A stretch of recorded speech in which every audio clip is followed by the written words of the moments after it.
Welcome everyone, Z Runner DIY Detailer here. Welcome to episode 3 of Forester Back to Life. So the first episode was it arriving and renaming the project. There you go. The second one was a little walk around and the first quick job, which was fixing the little remote key fob. This time around we're going to tackle one of the biggest reasons is here, which is to replace the rear suspension. So I'm going to try the passenger side first. I'm going to secure the car, stop it rolling away, get it up on jack stands and get one side off first. Once I've got the rear strut out, I'll then unbox one of the Pedders units, you'll see that, and I'll put it all in. I'm going to try and film as much as I can for you and tell you all the torque settings that I'm using for the lower part of the rear strut and for the top of the top mount. I'll show you as best I can around changing out the factory, what was self-leveling rear suspension units that they, over time, the self-leveling little piggyback canister on them fails and you get this classic Forester sagging arse problem. The Pedders kit is designed to replace that with a purely conventional spring, so it's a slightly higher rated spring. It doesn't have the additional self-leveling support. And it goes apparently bolt straight in. It comes pre-assembled from Pedders, so it should make my life a lot easier. No spring compressors needed, nothing like that. Rip one out, push one in. It's just gone 5 o'clock. I've knocked off for the day, bang on time, so that I can get on while there's some still light outside. And let's see how much I can get done tonight. If I can get one done tonight at least, that'd be really cool. So wish me luck. Let's get the car up in the air.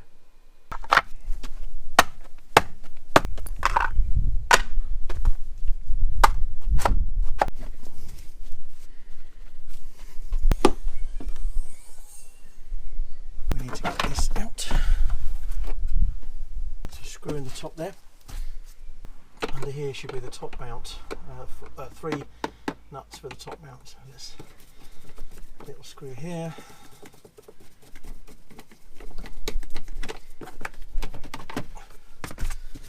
take that forward,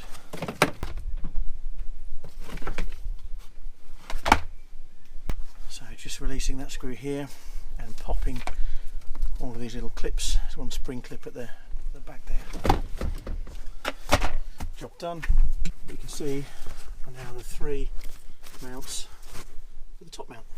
That's exposed and ready. We'll crack the rear wheel nuts while the weight's on the ground. Just break them all off. I'll find the locking nut right now. Locking wheel nut.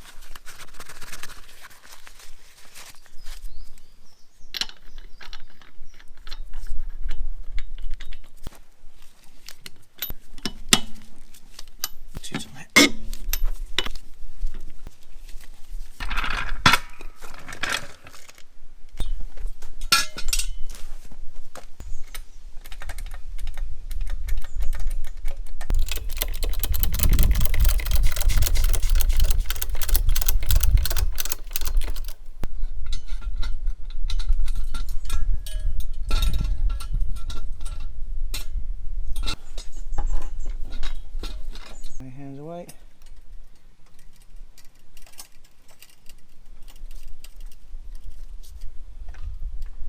Jack right down.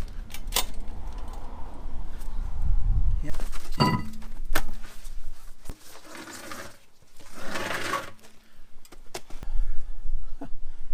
It's actually got Pedders suspension on it already, which has just completely failed. So that's coming out. So we need to drift this out here. There's a little clip that comes that way, and that releases the brake line. We need to crack off these 2, and they are really tough. So let's get on with it.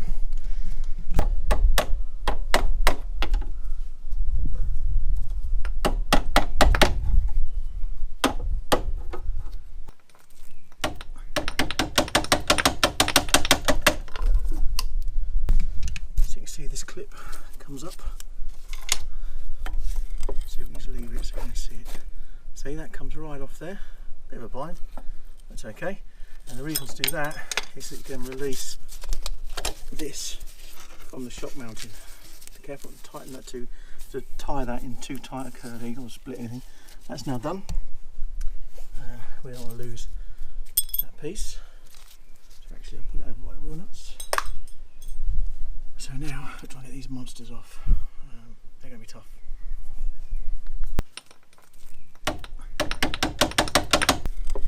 leave it so you can see it. See, that comes right off there. Bit of a bind. That's okay. And the reason to do that is that you can release this from the shock mounting. Be careful to tighten that to tie that in too tight a curve or split anything. That's now done. So now we're trying to get these monsters off.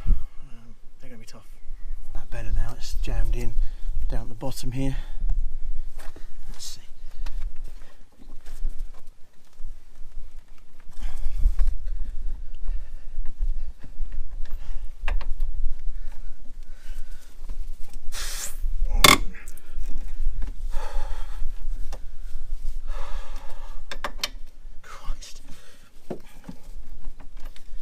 I think these are about 164 pounds-feet of torque. So it's quite a bit of commitment.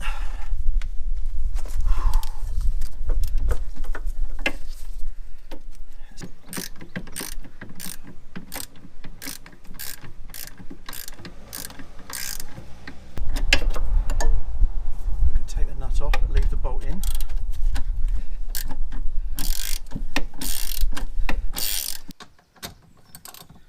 These are only 14. Let's go.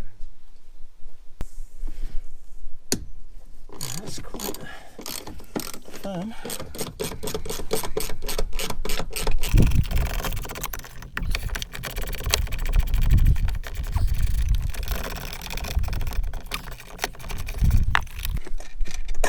And the top plate comes off.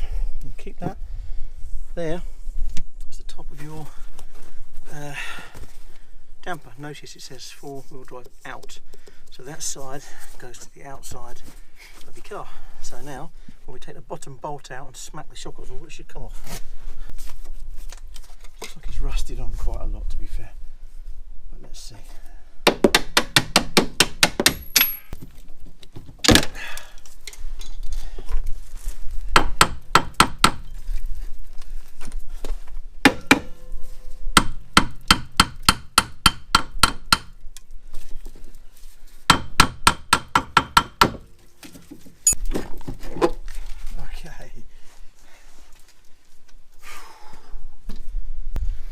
Here it is, one very dead Pedders spring. So here's your Pedders unit.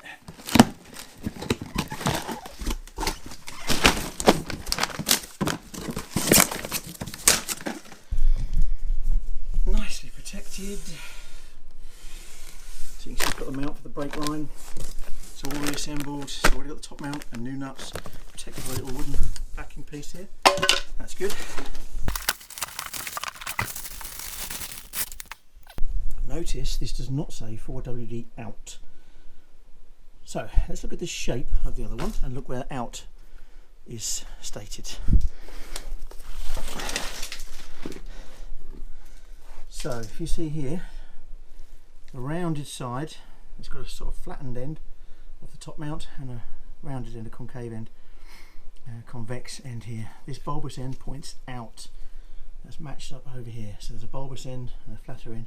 Bulbous end points out. We need to get that right. That means that the item will sit correctly in terms of its angle within the car. So what we've got to do is feed it up to there, slide it onto here, align all this, and that was moving a lot. So that was a slightly difficult process getting it off. But that's all clean enough, that's not bad.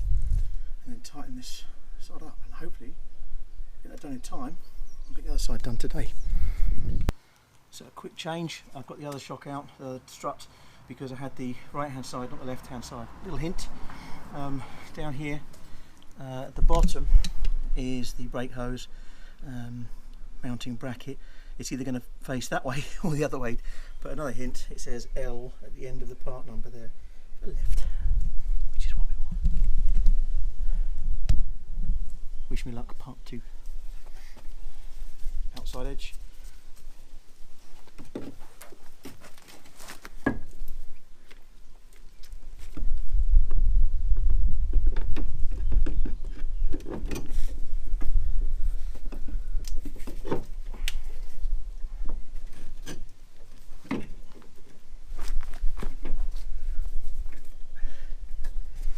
just get these on.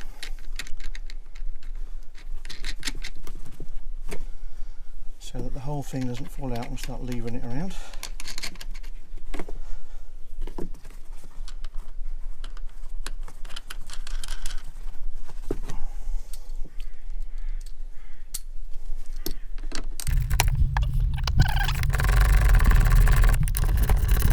I know I've missed the top plate off. I'm just doing it to hold this strut in while I mess around with it.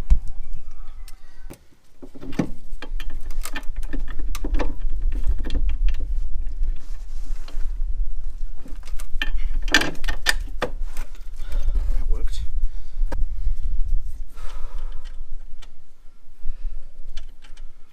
Somehow got to lever the top in.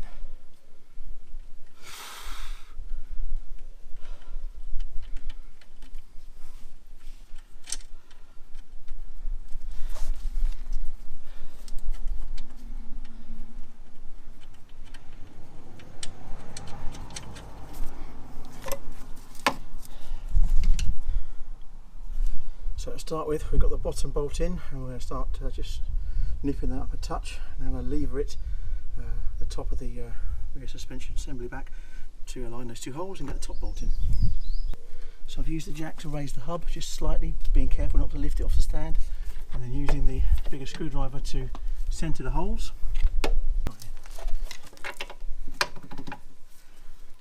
Nearly.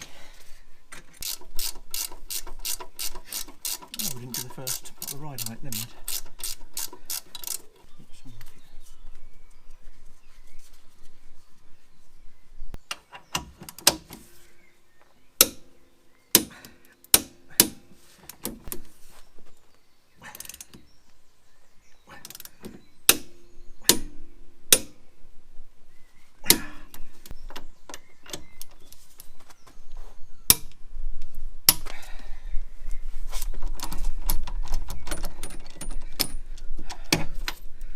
So that's your new spring and damper assembly in. Bottoms are tightened up to 154 pounds-feet.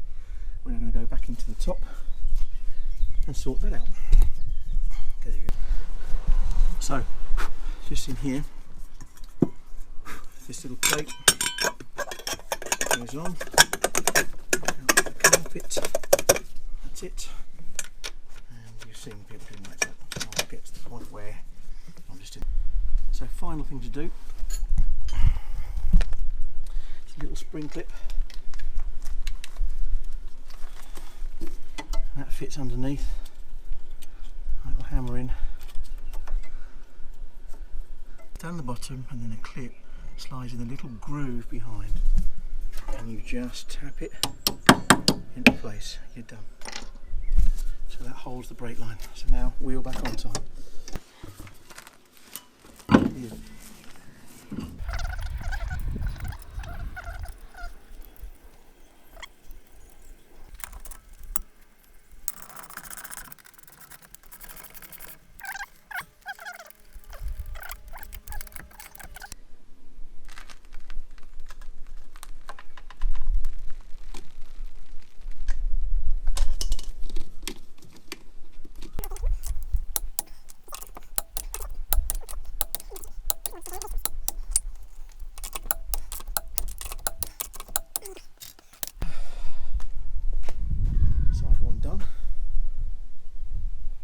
Subaru Forester back to life, well underway.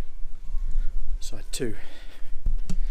Major problem here, this one's collapsed so much that it's actually damaging the tyre. I'll get the light. Look at that.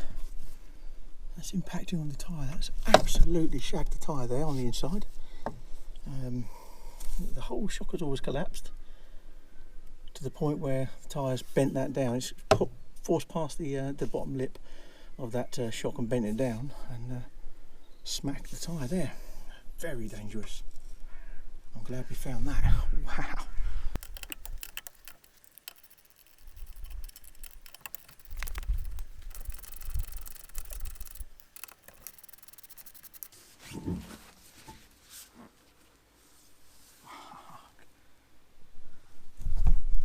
Look at the damage to the tyre. Jesus. That is so bad. found this now. These are tough ones.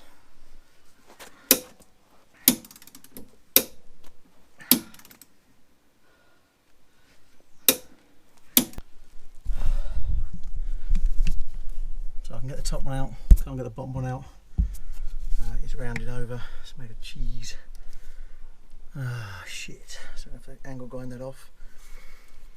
So we need a new bolt and nut to mount that on, so we can't do the job today. So for safety, I'm going to put the wheel back on and go and order the parts.